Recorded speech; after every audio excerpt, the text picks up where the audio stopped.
开头想问一下大家，你们最多一次能吃下多少东西呢？我记得在我初中的那会儿贼能吃，可能是真的长身体的时候，一个人吃了一整个全家桶，而且吃完似乎也不是那么的饱。但是现在你让我吃，我感觉吃个1/3就已经很顶了。虽然那个时候确实挺难吃的，不过这比起现在的某些大胃王，这才哪儿到哪呢？咱们的饭量根本就不值得一提。然而在这些大胃王当中，有一部分人为了博取眼球吸流量，不惜假吃催吐，甚至还有吃去世的了，真的是糟蹋粮食和身体，所以国家也对此实行了封禁政策。当然在这里我也不提倡各位胡吃海塞，健康饮食才是王道。那么今天给各位讲的这个大胃王，他不是现代人，而是来自于18世纪。当代吃播与他比起来也真的不算什么，因为他是一位极度饥饿的人，任何能够看见的东西都可能成为他的盘中餐，甚至包括老鼠和蜡烛。他从来不会有吃饱了的感觉，也不会因此而感到不舒服。那么他到底是天生神力，还是哪里不正常呢？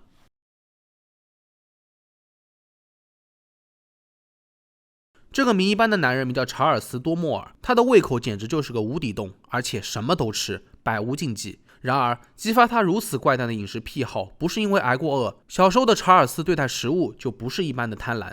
1778年，查尔斯出生于波兰，家里一共有9个孩子，平时抢食是家常便饭的事，但一切都还算正常。从表面上来看，查尔斯干干净净，他身高1.9米，中等身材，不是我们想象当中邋遢的肥胖者。据观察，每天晚上8点左右，查尔斯会出很多汗，睡到凌晨1点钟的时候，他都必须爬起来找东西吃。如果没有食物，他就会吸烟，再回去睡觉。大约睡到5、6点钟，查尔斯又会大汗淋漓，下床后又恢复了正常。13岁那年，他加入了普鲁士军队，别的都还行，但口粮实在太少。即使给了他双倍的食物，查尔斯仍然无法满足。后来军队进入了城镇，查尔斯发现法国人的队伍1日3餐的标准要好得多，于是为了吃的，他投靠了法国革命军。但伙食虽然有所改善，还是没能喂饱他的肚子。很快，战友们发现了查尔斯贪婪的胃口，他不同寻常的饮食习惯震惊了所有的人，包括了长官。更令人诧异的是，如果实在没有食物，查尔斯每天还会吃掉2公斤的草。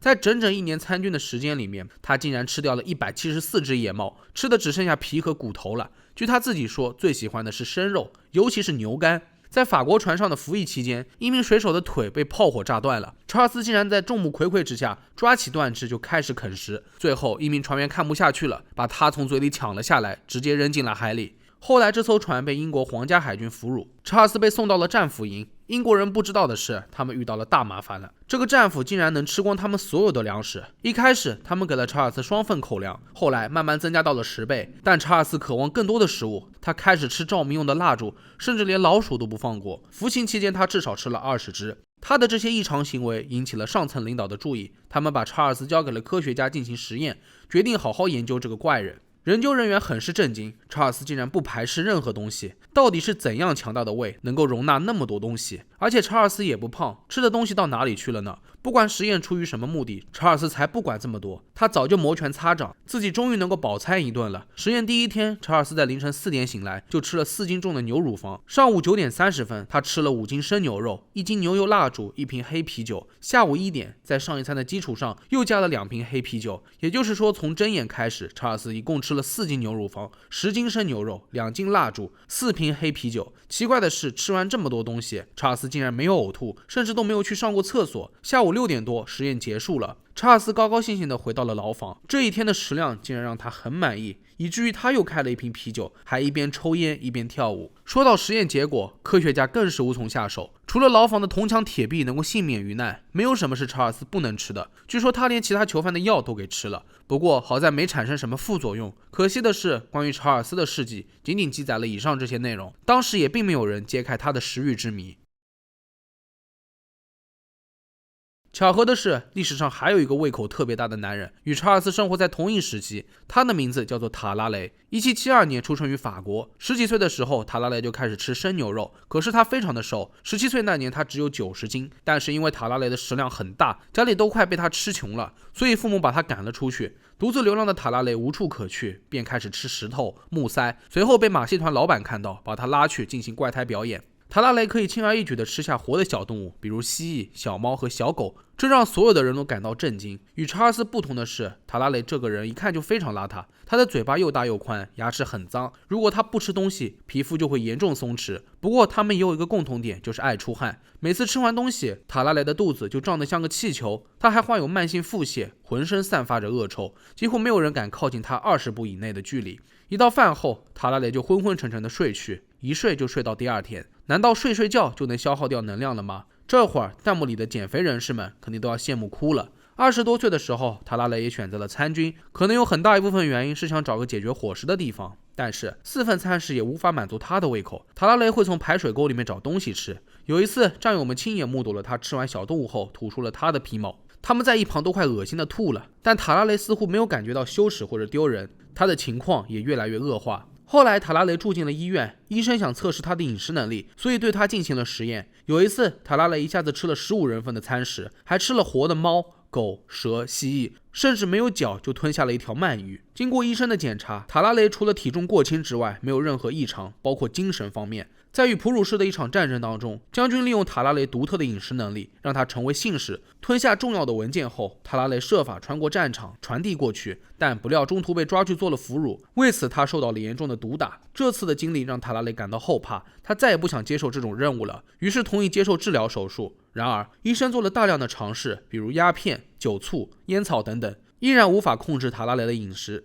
治疗期间，塔拉雷饥饿难耐，偷偷跑到外面的肉摊捡内脏吃，甚至还想喝其他病人的血，啃食太平间的尸体，这可把所有人都吓坏了。塔拉雷随后就被赶出了医院。1798年，塔拉雷患上了肺结核，身体虚弱，他觉得自己病情恶化，是因为2年前吞下了一把叉子，然后一直留在体内。然而医生还没有来得及做手术，塔拉雷又开始持续性腹泻，很快就去世了。在尸检过程当中，医生发现塔拉雷的食道异常宽，当下巴张开的时候，就像是一条大路通向胃部，而且他的胃、肝脏和胆囊都异常的大，器官上满是溃疡，腹腔里面也都充满了脓液，非常恶心。更奇怪的是，医生并没有找到所谓的叉子。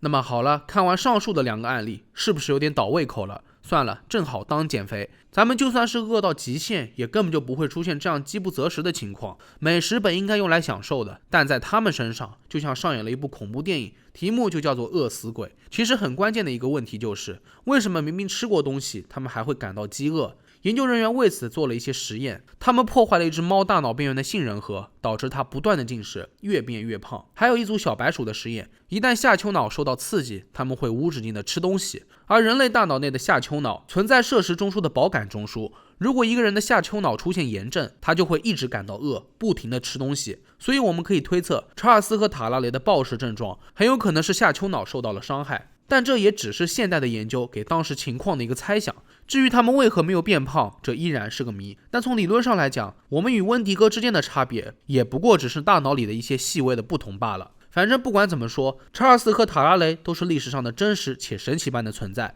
而在我们现实生活中，暴饮暴食肯定是坚决禁止的，不仅对于身体，对心理上有很大的损害。如果有小伙伴发现自己有这样的倾向，一定要及时就医，在医生的指导下好好控制。那好了，本期视频到这就结束了。如果你们饿了一天，最想吃什么来缓解呢？可以在评论区下方留言，我想应该都会选择高热量的食物吧。那么如果你们觉得本期视频做的还可以的话，也别忘了点赞、收藏和投币。我是郑诊，那咱们下期视频再见吧。